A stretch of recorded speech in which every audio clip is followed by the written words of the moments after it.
مجھے بتائیے گا کہ کیا ہم یہ کہہ سکتے ہیں کہ مولانا صاحب لاکھ تقریر کریں، پی ٹی آئی لاکھ کوشش کرے اڈیالہ کے باہر کھڑے ہونے کی، ایم کیو ایم لاکھ دھرنا دینے کی، اپنے مطالبات یا کچھ کرنے کی کوشش کرے، ڈیمانڈ رکھے، پیپلز پارٹی لاکھ وقتاً فوقتاً بلیک میل کرے، حکومت کہیں نہیں جا رہی؟ دیکھیں میرا خیال ہے پہلے میں اس پہ کمنٹ کرنے جا رہا ہوں جو آپ نے پہلے بات کی. پلیز. میرا خیال ہے کہ اس میں تو کوئی شک نہیں کہ مولانا فضل الرحمان فرسٹریٹ ہوئے تھے الیکشن کے بعد، لیکن اس الیکشن کو دیکھیں نا 2 سال ہو چکے ہیں. 8 فروری 2024 کو الیکشن ہوا ہے اور بلکہ 2.25 سال کا پیریڈ ہو چکا ہے. تو اب یہ وہ فرسٹریشن نہیں ہے.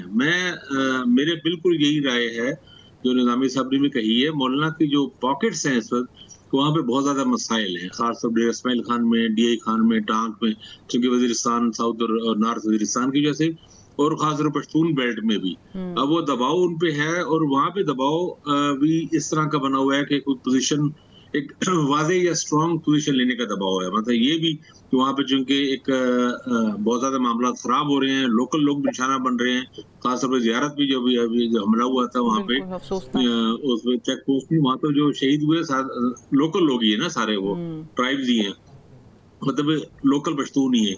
تو یہ جو لشکر کی اگر بات کی جائے، لشکر اس طرح نہ بھی صحیح، جب آپ دہشت گرد یا مسلح لوگ اگر آپ کے اوپر گاؤں پہ یا شہر پہ، علاقے پہ، قصبوں پہ اگر حملہ کر رہے ہوں تو لوگ تو اکٹھے ہو کے مقابلہ تو کرتے ہی ہیں نا. یہ تو ہمیشہ ہی ہوتا ہے نا. اس طرح کا کوئی باقاعدہ لشکر ہی ہے، کوئی امیر تیمور کا لشکر تو نہیں ہے، یا کوئی جنگیز خان کا لشکر جو اس طرح نہیں ہے. لوگ مطلب ہر اس کا لوکل لوگوں پہ لوگ اس کا ظاہر مقابلہ، ایسے کون مرتا ہے خام کا کہ آئے اور ہمیں وہ کر دے، بالکل ہمارے علاقے پہ قبضہ کر لے. تو ریزسٹ تو ہوں گے، ریزسٹنس ہوگی، تو وہ اس ریزسٹنس کے لیے بھی معاملات چل رہے ہیں. اور مولانا پہ یقیناً دباؤ اس کا بھی ہوگا، کچھ نہ کچھ یہ ہے.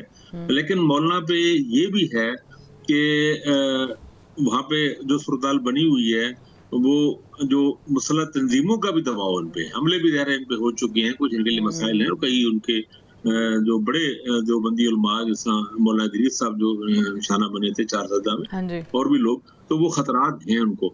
تو وہ مولانا بعض اوقات اس طرح کی ایک اسٹیٹمنٹ دیتے ہیں اسٹرانگ سی اینٹی اسٹیبلشمنٹ کا تاثر دینے کی خاطر، یا وہ جو ایک طرح کا وہ ایک ایلیمنٹ ہے اس کے اندر. لیکن یہ اینٹی اسٹیبلشمنٹ سے زیادہ اسٹیٹمنٹ اینٹی فوج تھی.